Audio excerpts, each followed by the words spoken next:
नमस्कार मित्रों, वट सावित्री व्रत पर धर्मराज सावित्री की कहानी जरूर सुननी चाहिए। साथ में विनायक जी की कहानी भी हम शेयर कर रहे हैं।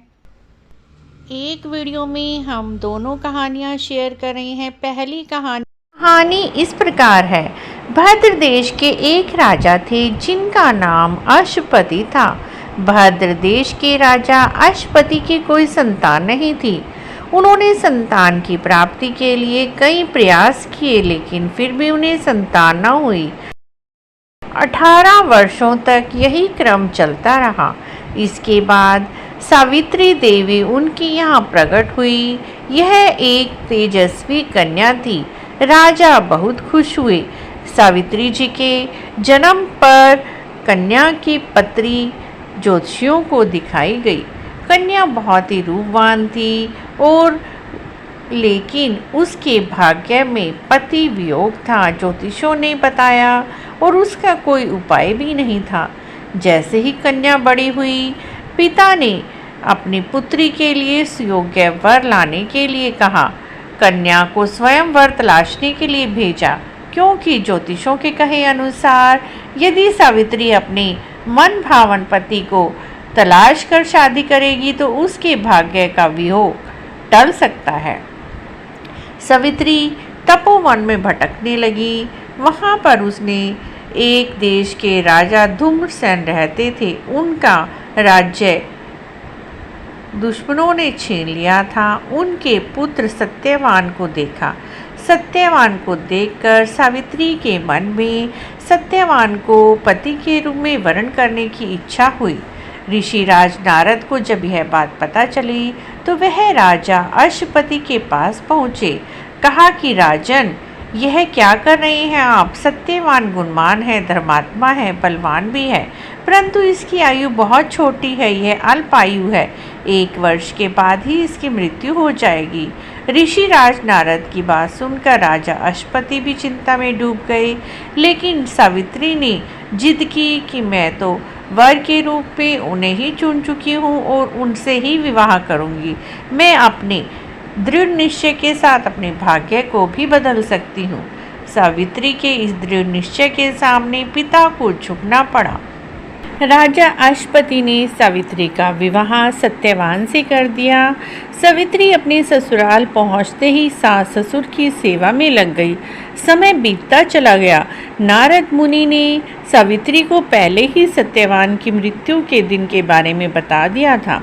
वह दिन जैसे जैसे करीब आने लगा, सावित्री अधीर होने लगी। उन्होंने 3 दिन पहले से ही उपवास करना शुरू कर दिया। नारद मुनि द्वारा बताए गए दिन के भी पास में आ गया। हर दिन की तरह सत्यवान उस दिन भी लकड़ियां काटने जंगल चले गए।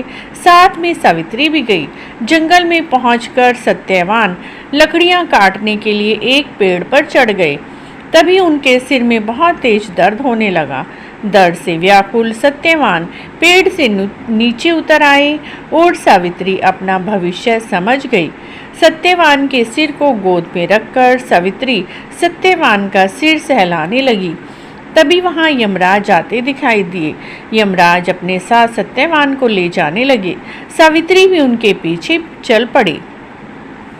यमराज ने सावित्री को समझाने की कोशिश की कि यह तो विधि का विधान है, लेकिन सावित्री नहीं मानी।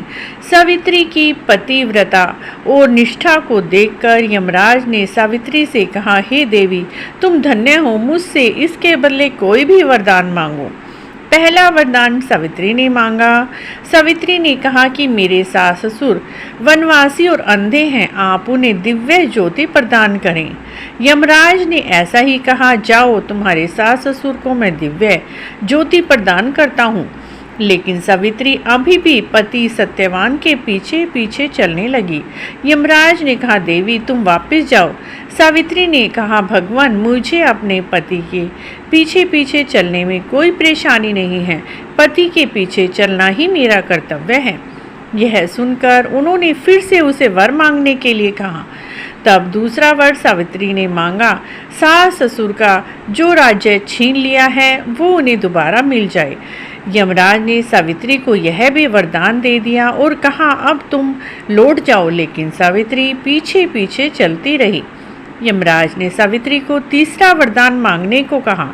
इस बार सावित्री ने 100 संतान और सौभाग्य का वरदान मांगा। यमराज ने इसका भी वरदान बिना सोचे समझे ही सावित्री को दे दिया। सावित्री ने यमराज से कहा कि प्रभु, मैं एक पतिव्रता पत्नी हूँ, आपने मुझे पुत्रवती होने का वरदान दिया है। यह सुनकर यमराज को सत्यवान के प्राण छोड़ने पड़े। यमराज तब अंतर्ध्यान हो गए। सावित्री उस वट वृक्ष के पास आ गई जहाँ पर उसके पति का मृत शरीर पड़ा था। सत्यवान जीवित हो गए। दोनों खुशी खुशी अपने राज्य की ओर चल पड़े। दोनों जब घर जाकर देखते हैं, माता पिता को दिव्य आंखें मिल चुकी हैं। सावित्री सत्यवान चिरकाल तक राज्य भोगते रहे। सावित्री को बहुत सारे पुत्रों की माता होने का वरदान मिला। इस प्रकार मित्रों, सती सावित्री के दृढ़ निश्चय से ही वह अपने पति के प्राणों को यमराज के मुंह से भी निकाल कर ले आई। वट सावित्री का व्रत करना और पूजा करना और धर्मराज की इस कहानी को सुनना कहना बहुत ही अच्छा होता है। इस कहानी को सुनने मात्र से पति के जीवन में सुख समृद्धि का वास होता है। पति पत्नी का रिश्ता बहुत अच्छा हो जाता है। साथ ही जो कुंवारी लड़कियां हैं उनको भी अच्छे घर और वर की प्राप्ति होती है। मित्रों, कहानी तो ज़रूर ही सुने। दूसरी कहानी विनायक जी की कहानी भी हम आपसे इसी वीडियो में शेयर कर रहे हैं। कोई भी कहानी सुनी जाती है उसके बाद विनायक जी की कहानी तो ज़रूर सुने। तो ज्येष्ठ मास की गणेश जी की बहुत प्रसिद्ध कहानी हम आपसे शेयर कर रहे हैं। कहानी कुछ इस प्रकार से है। कथा उस समय की है जब प्राचीन काल में पृथ्वी पर राजा पृथु राज्य करते थे। पृथु के राज्य में जयदेव नामक एक ब्राह्मण रहता था। ब्राह्मण के 4 पुत्र थे। चारों का विवाह हो चुका था। बड़ी पुत्रवधू गणेश चौथ का व्रत करना चाहती थी। उसके लिए उसने अपनी सास से आज्ञा मांगी। सास ने इनकार कर दिया। जब जब भी बहू ने अपनी इच्छा अपनी सास से कही तो वह मना कर देती। बहू परेशान रहने लगी।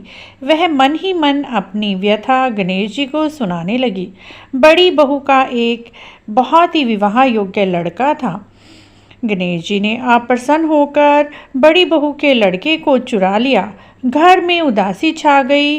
बड़ी बहू ने सास जी से प्रार्थना की, माँ जी, यदि आप आज्ञा दें तो मैं गणेश चौथ का व्रत कर लूँ। हो सकता है भगवान गणेश हम पर कृपा करें और मेरा बेटा मिल जाए।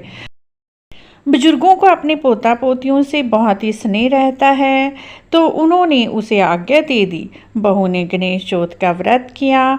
इससे प्रसन्न होकर गणेश जी ने दुबले पतले ब्राह्मण का रूप बनाया और जयदेव के घर आ गए।